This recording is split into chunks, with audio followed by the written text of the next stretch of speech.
I've been promising to do this for a while, so I'm actually doing it. It's my pregnancy video.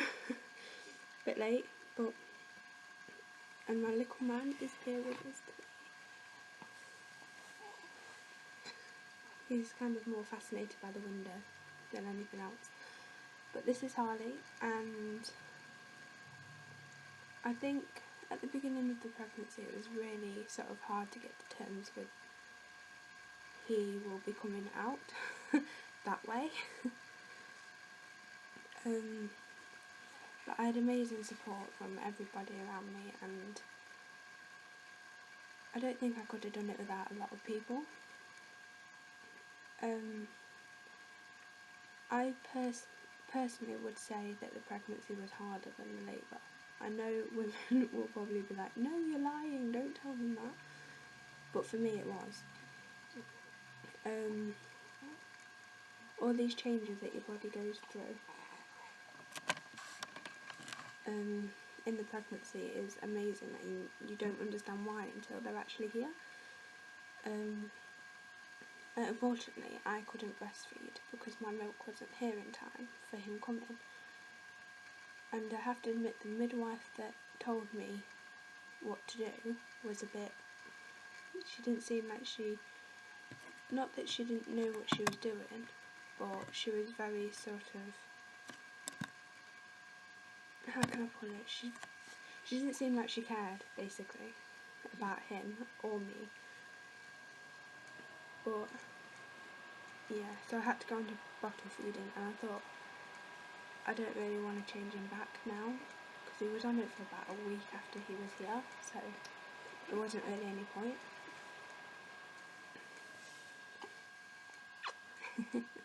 Yeah, he prefers the window. But yeah, at the beginning of the pregnancy, you don't really notice anything other than the sickness, really, and obviously putting on a bit of weight. I think mine piled on when I was about, I'd say about 28 weeks. I was quite a late bloomer, to be honest. Obviously I found out that I was having a boy at, I think it was dead on 20 weeks.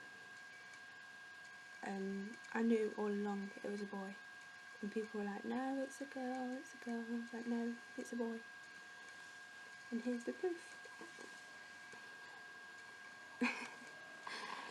But I'd say there wasn't really a lot of change sort of in the 20s, like 20 weeks to about 39, 38 weeks.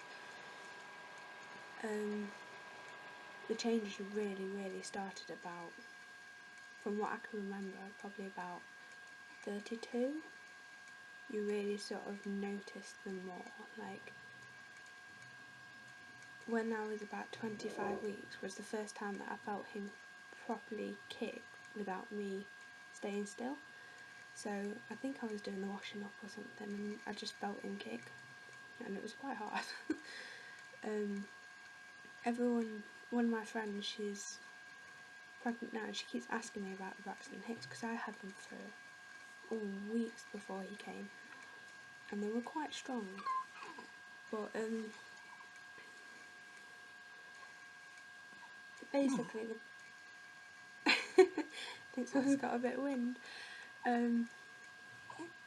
Basically, the Braxton Hicks are, if you don't know what they are already, they are practice contractions, and believe me, I am glad I had them as severe as I did. I mean, mine were sort of, if one came while I was walking, I'd like bend over and have to stop what I was doing until it had gone, basically. They were like mild contraction, I'd say. But I'm one of them people where, when I first thought I was pregnant, I waited 2 months to find out. So I was about 8, 9, I think he said 10 weeks actually. 10 weeks gone before I found out that I was pregnant.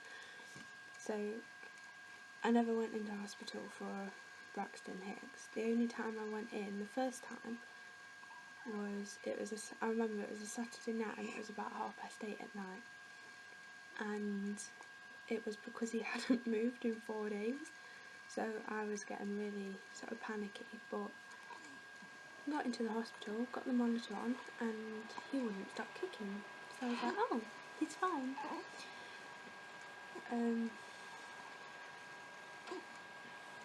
Someone's getting a bit fidgety now. Yeah, I think the second time I went into hospital was, I think it was to stop overnight the second time, because I had the high blood pressure. Sick of that word. Sick of blood pressure altogether. Yeah, I went in for high blood pressure, so they put me on tablets, and I stayed in the ward. Basically, in Derby, you've got your pregnancy ward, and half of that is for people who are pregnant who need to be assessed overnight, and the other half are for people with babies that have just given birth. So I was in the half for pregnancy, and it's all I could hear was babies screaming all night. Oh, good girl. Babies screaming all night, and just alarms and God knows else what. Yeah, and they gave me some blood pressure tablets, and my blood pressure came down too low. So they didn't give me any, so everything was fine for a couple of weeks. And then I started to get headaches and blurred vision, and I didn't get the pains, but my blood pressure was still really high. So they decided to induce me on, I think they put the pessary in on his due date, which was Wednesday the 4th of March, and obviously you have to stop overnight, and they didn't put it in till about 3-4 o'clock in the afternoon. But overnight I started to feel really bad period pains. You know when you get a really bad period and you can't move while one of the waves of pains is there, it's like that. And I was like, oh my god, he's coming. So I called the midwife and she's like, no, he's not coming yet. And I was like, oh, okay. So overnight passed, morning came, no contractions. I was bouncing on the ball, I was walking, I was doing everything I could possibly think of.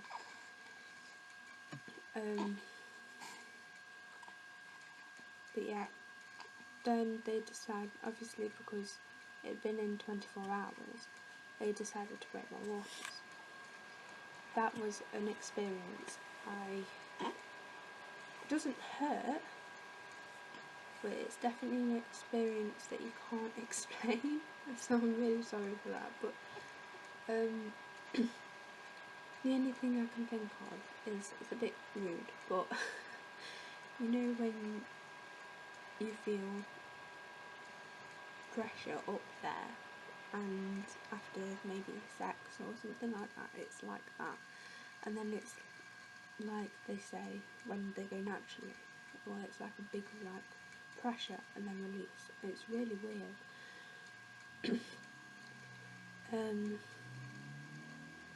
But yeah, that was a strange experience, because I remember, obviously I didn't have any knickers on or anything, and you have like this sheet underneath you that absorbs the water, but it didn't really absorb a lot of mine. It sort of missed. And obviously you've got all this gunk coming out. I think it was about like half of my book, I think I said, because mine came away quite a few weeks before. But he was not coming out. No way. So yeah, you've got all this gunk, and I stood up to put some trousers on to go to the labour ward, which was, well, go to my labour room, which was basically across the hall. I stood up, put some knickers on with a pad and my pyjama bottoms, and they were soaked. so I had to buy some more basically when I got home. So definitely take one, don't buy especially for the hospital, like I did, I would definitely advise sort of using old pyjamas that you don't wear very often, or that you won't miss, or anything like that. And I know most women, I know I was very nervous about showing everything. But you know, when you're having contractions, you really don't care. I'm a very private person when it comes to that sort of stuff, so to have 6 people in the room looking at me is a bit daunting, but it's not as bad as you think it's going to be. So yeah, I went over to the labour room and I went for a wee, got onto the bed, took my knickers off, got onto the bed, and I had to put one of them disgusting hospital gowns on, which so you'd only need a nightie for afterwards, basically. So yeah, I sat on the bed and they put a needle in my hand for the drip, and believe me, that drip works quick. I was only in labour for 5 hours from when they broke my water to when he came.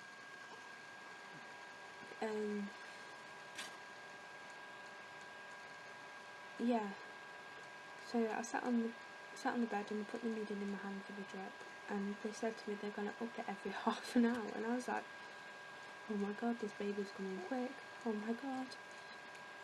And all I remember is the midwife saying you must have a really strong pain threshold, because I spent, I think it was about an hour and a half, just breathing through the contractions. I didn't have paracetamol, I didn't have gas and air, I didn't have epidural, I didn't have cesarean, I didn't have anything. And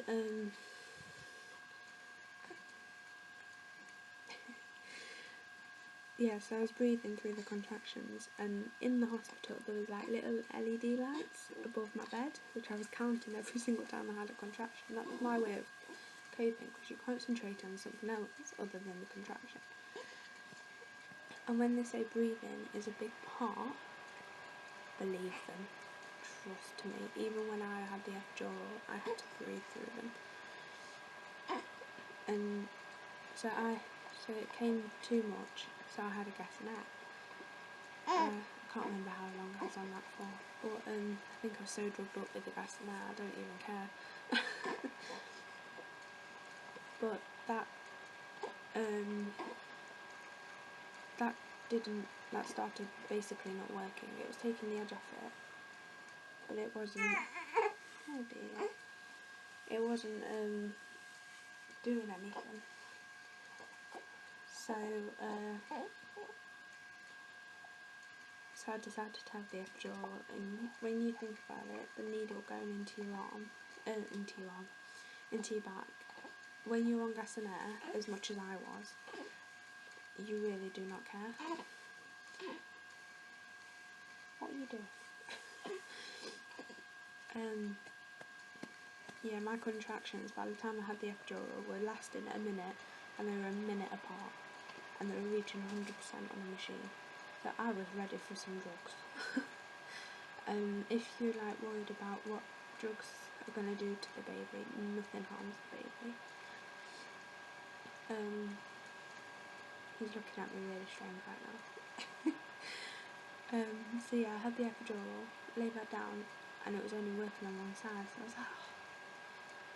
So they rolled me over onto one side, took the needle thing out and put it back in.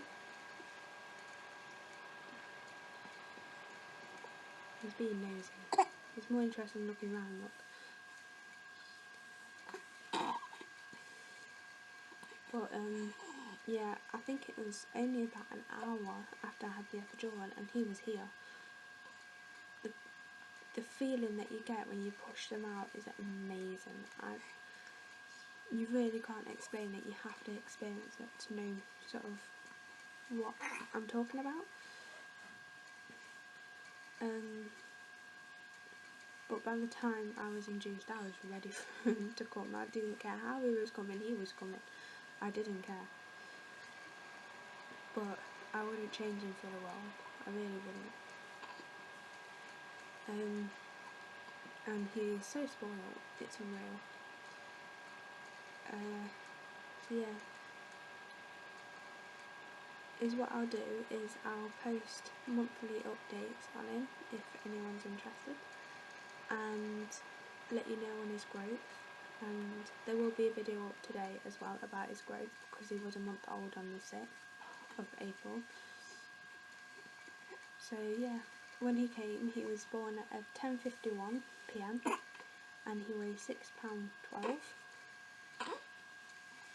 and he's a little angel really. He's just a bit tired. So I'm gonna go put him to bed because he's been fed, he's been changed, and he's all good. And you've probably noticed he has socks on his hands.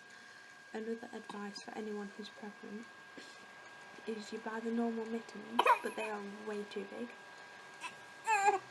The only thing that's works on his hands is socks. So I would advise either getting socks just for his hands, or getting some really tiny baby ones. So that's me done, and don't forget to like, subscribe and comment, and I'll see you later guys. Bye!